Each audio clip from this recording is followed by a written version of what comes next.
पक्ष की 12 तिथि में। और कौन सा, जो नक्षत्र के समय जिस जन्म के नक्षत्र अर्थात उनका नक्षत्र कौन सा था, पुनर्वसु नक्षत्र में उनका जन्म हुआ था। ऐसे पुनर्वसु है, कोई दूसरा तो नहीं, 7वां नक्षत्र था शायद आयु के समय। तो ऐसा, हाँ वही है पुनर्वसु 7वां नक्षत्र। ऐसे पुनर्वसु नक्षत्र में ही, जन्म के नक्षत्र में ही उस दिन उनका दीक्षा का संयोग बना। दीक्षा की बेला में लेकर के 1000 राजा इनके साथ भी, राजाओं के साथ जिन दीक्षा धारण की, और जिस समय उन्होंने दीक्षा धारण की उसी समय उनको कौन सा ज्ञान प्राप्त हो गया, मनःपर्यय ज्ञान, चौथा ज्ञान भी प्राप्त हो गया। ऐसे ही अभिनंदन नाथ भगवान ने दीक्षा ग्रहण करके 2 दिन उपवास किया, बेला उपवास किया। कितने उपवास किए? दीक्षा के साथ ऐसा नहीं कि आज दीक्षा हुई तो तत्काल अपन आहार पानी खाएं पिए, नहीं। हमारे यहाँ दीक्षा जब भी होती है त्याग और तपस्या के साथ, तप के साथ ही दीक्षा ग्रहण की जाती है। एक और है, जैन दर्शन में दीक्षा हमेशा त्याग पूर्वक ही होती है। यहाँ पर संग्रह का कोई काम नहीं होता, यहाँ पर लिया नहीं जाता, यहाँ पर क्या दिया जाता है, छोड़ा जाता है, त्याग किया जाता है। और एक और है, दान नहीं त्याग होता है। दान हमेशा एक देश का हुआ करता है। आप लोग क्या करते हो, त्याग नहीं करते हो, आप लोग तो क्या करते हो, दान करते हो। क्यों? त्याग सर्वस्व का होता है और दान एक देश, थोड़ा सा आंशिक होता है। इसलिए उन्होंने सब कुछ त्याग करके, इसलिए कहा गया 2 दिन का उपवास अपनी इच्छाओं को उन्होंने करके और साकेत यानी अयोध्या नगर में प्रवेश किया। और उनका प्रथम आहार जिस राजा के घर पर हुआ है उस राजा का नाम है इंद्रदत्त। नाम क्या है? इंद्रदत्त राजा के यहाँ उनका प्रथम आहार हुआ, पड़गान किया गया उन महाराज का। और पड़गान करके उनकी अच्छी नवदा भक्ति के साथ आहार हुआ। आहार के पश्चात पंचाश्चर्य उसके घर पर होते हैं, रत्नों की वृष्टि भी उसके घर पर होती है, जयकार भी होती है, पुष्प वृष्टि भी होती है ना। अहो भाग्य है, ऐसा कहा, आश्चर्य है ना। अहो, जैसे अपन किसी आपके पुण्य की बधाई हो, अपन कहते ना ऐसे जिसके यहाँ हो, अरे भैया अपन जब किसी के यहाँ जाओ तो उसके लिए कह देना चाहिए अहो भाग्य है, सौभाग्य है, आपके पुण्य का, ऐसा कहना। उसके लिए भी क्या बधाई हो जो आज आपके यहाँ ऐसे महामुनिराज के क्या हुए, आहार हुए। ये भी पंचाश्चर्य की कोटि में आता है उनका। तो वे जाकर के लोग उनके पुण्य की सराहना कर रहे हैं, उनको बधाई दे रहे हैं पंचाश्चर्यों में। इस प्रकार अभिनंदन नाथ भगवान का मुनि दीक्षा के बाद प्रथम आहार, और पूरे के पूरे विहार करते हुए वो कभी एक जगह नहीं रहते। 18 वर्ष तक मौन रह करके, छद्मस्त काल उनका कितना समय है, 18 वर्ष का। पूरे दीक्षा लेने के बाद 18 वर्ष तक विहार करते हुए मौन के साथ हमेशा विहार किया जाता था। पूज्य आचार्य भगवान हम लोगों की जब दीक्षा हुई, मुनि दीक्षा, और जब भी किसी की भी मुनि दीक्षा होती है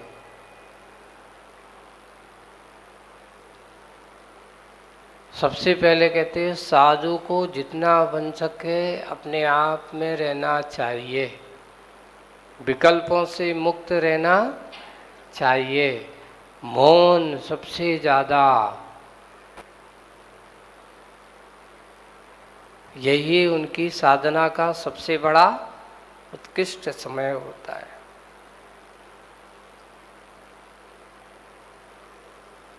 हम लोग नेमावर में थे, यानी उस समय दीक्षा के समय, तो आचार्य जी ने हम लोगों को मूलाचार प्रदीप चालू किया। दीक्षा के मुनि बनने के बाद पढ़ाया मूलाचार सबको। प्राय कर जब भी कोई दीक्षा होती, मुनि बनते, पुनः उनको मूलाचार से और उनके वैराग्य को दृढ़ करते थे।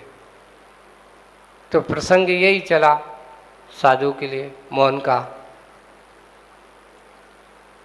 तो एक बात आई उस समय, आचार्य जी ने हम लोगों को यही कहा था कि देखो, जिसको तुम जानते नहीं हो, पर वो तो तुम्हें जानता है,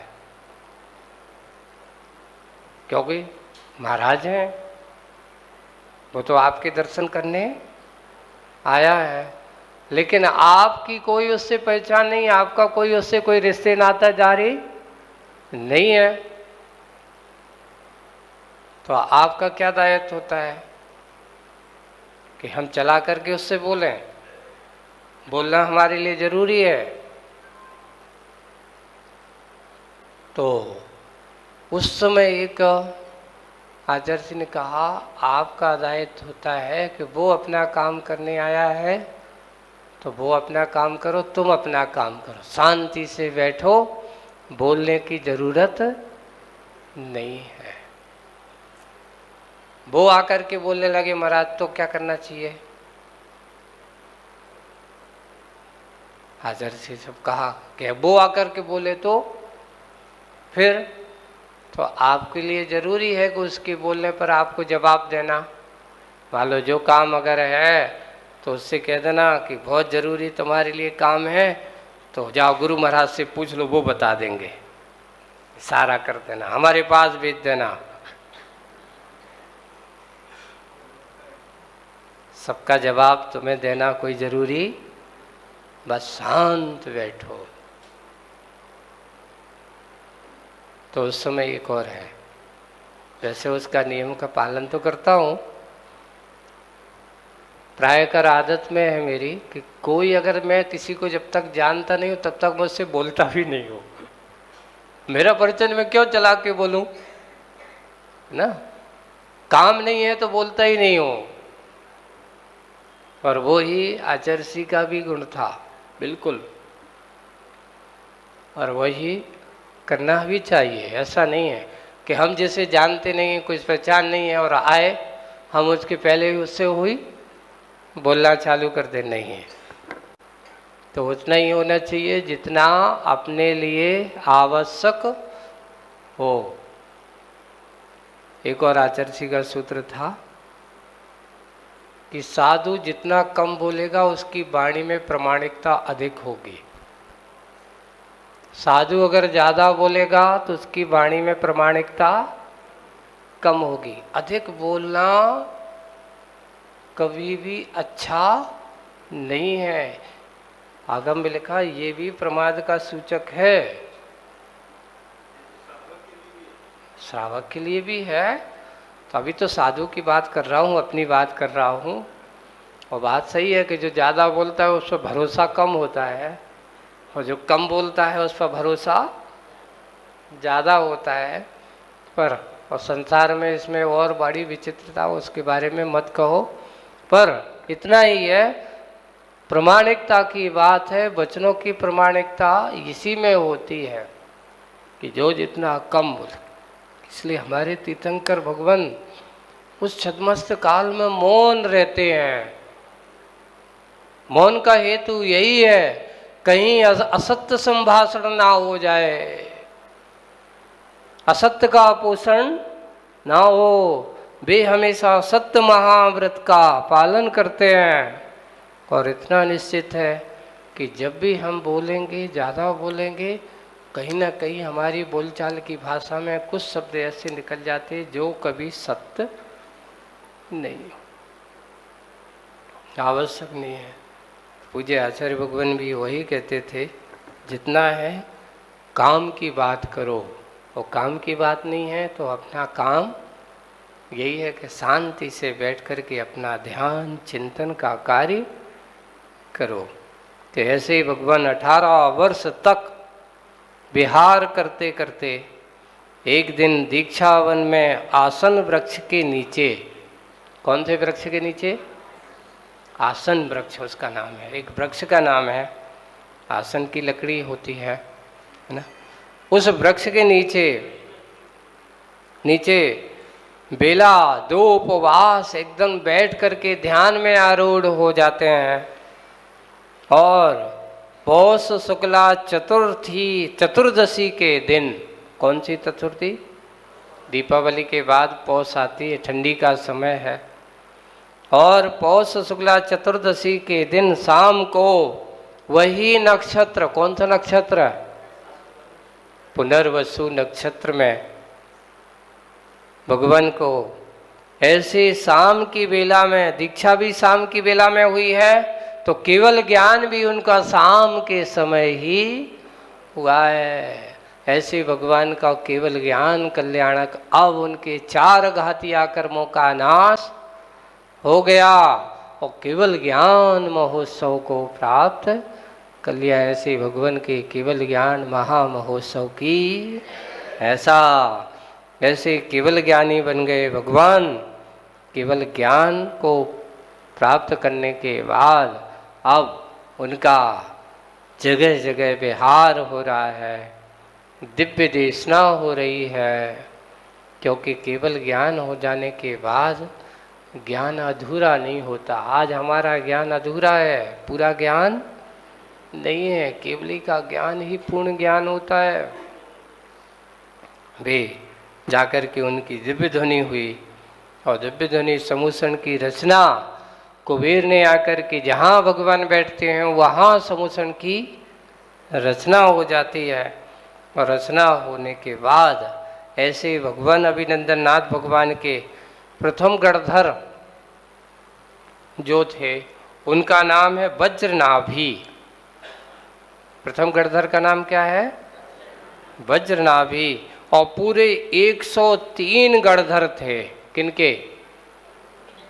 अभिनंदन नाथ भगवान के पूरे 103 गणधर, जिनमें प्रथम गणधर का नाम वज्रनाभि है। और पूरा का पूरा संघ का वर्णन करते हुए इसमें लिखा, शरीर के ममत्व को छोड़ करके छोड़ने वाले ऐसे 2500 पूर्वधारी ज्ञानी मुनिराज थे, 2,30,050 शिक्षक मुनिराज थे और 9,800 अवधि ज्ञानी मुनि महाराज थे। और उसके बाद 16,000 केवली भी हुए ऐसे मुनिराजों में। उसी समय हुए ऐसा नहीं, बाद में भी होंगे। 19,000 विक्रिया रिद्धि के धारी मुनि महाराज थे। 11,650 मनः प्रय ज्ञानी मुनि महाराज थे और 11,000 प्रचंडवादी उनके चरणों का निरंतर वंदना करते थे। किनके वंदना करते थे? अभिनंदन नाथ भगवान की। ऐसे मुनिराजों का संग समूह शरण में भगवान के वहाँ पर ऐसा था। इसी तरह सब मिलाकर के कितने मुनि महाराज हो गए? तो 3 लाख मुनिराज थे। सब मिला लिया जाए, सबको एक साथ संयत कर दिया जाए तो अभिनंदन नाथ भगवान के सभी प्रकार के महाराजों को लेकर के 3 लाख मुनि महाराज उनके किसमें थे? समूह शरण में थे। और उसके बाद जब आरिकाओं की बात आई तो उन्होंने लिखा है, प्रथम आरिका का नाम है मेरु सेना। प्रथम आरिका का नाम क्या? मेरु सेना। आदि 3,30,600 आरिकाएं थी। 3,30,600 आरिकाओं से सहित 3 लाख श्रावक उनके चरणों की पूजा और 5 लाख श्राविकाएं उनकी सदा स्तुति करते थे, और असंख्यात देव देवियाएं भी उनके समुसरण में थी। ऐसे अभिनंदननाथ भगवान पूरे आर्यखंड में उनका विहार होता रहा। 12 सभाएं चलती रहीं, और आखिर करते करते आयु कर्म का समय नज़दीक आया, और विहार करते करते इच्छापूर्वक विहार करते तीर्थराज सम्मेद शिखर पर जा पहुँचे। और 1 मास पहले से ही, कहाँ पर? शिखर जी में 1 माह पहले से ही समुसरण को छोड़ दिया। मौन दिव्य ध्वनि का भी विराम हो गया, और बैठ करके अपने ध्यान में आरूढ़ रहते, और करते करते ध्यान आरूढ़ होते हुए, ध्यान का करते करते विपरीत क्रियाएं से ध्यान को करते हुए प्रतिमा योग धारण किया। और वैशाख शुक्ला षष्ठी के दिन, षष्ठी यानी वैशाख शुक्ला षष्ठी के दिन यानी छठ के प्रातः काल के समय में पुनर्वसु नक्षत्र के योग में, उस समय भी पुनर्वसु जन्म से लेकर के मोक्ष तक में यात्रा में वह नक्षत्र साथ दे रहा है। ऐसे परम मुनियों के साथ परम पद, ऐसे मोक्ष महापद को प्राप्त या ऐसे भगवान के मोक्ष कल्याणक महामहोत्सव का भी उस तीर्थराज सम्मेद शिखर की वह टोंक, अभिनंदन नाथ भगवान की टोक तो कोई भूल ही नहीं सकता, है ना। अपना चिन्ह जहाँ हमेशा सताई, जिस चिन्ह पर यानी अभिनंदन नाथ भगवान के यहाँ उनका जो चिन्ह है वो हमेशा बैठा, हमेशा यानी कभी कभार हो सकता नहीं दिख जाए, लेकिन ज़्यादातर जो भी जाएंगे तो भैया इनसे संभल करके रहना है। ऐसे शिखर जी में ऐसे अभिनंदन नाथ भगवान की उस टोक को सारी टोकों से एकदम हलट खटके है, वहाँ जा कर के वहाँ उसकी वंदनापन करते हैं। ऐसे अभिनंदन नाथ भगवान के मोक्ष कल्याण का यहाँ पर प्रसंग हुआ। इस प्रकार वर्णन करते हुए दिनों दिन अपन अब ऐसे ही अगले तीर्थंकरों का वर्णन आगे होगा। आज अभिनंदन नाथ भगवान का प्रसंग आया, और अब आने वाले समय पर अब आगे के भगवान सुमतिनाथ भगवान का अब परिचय चलेगा। आगे की बात अपन बाद में करेंगे। आज बस इतना ही। बोलिए परम पूज्य आचार्य गुरुवर श्री विद्यासागर सिंह।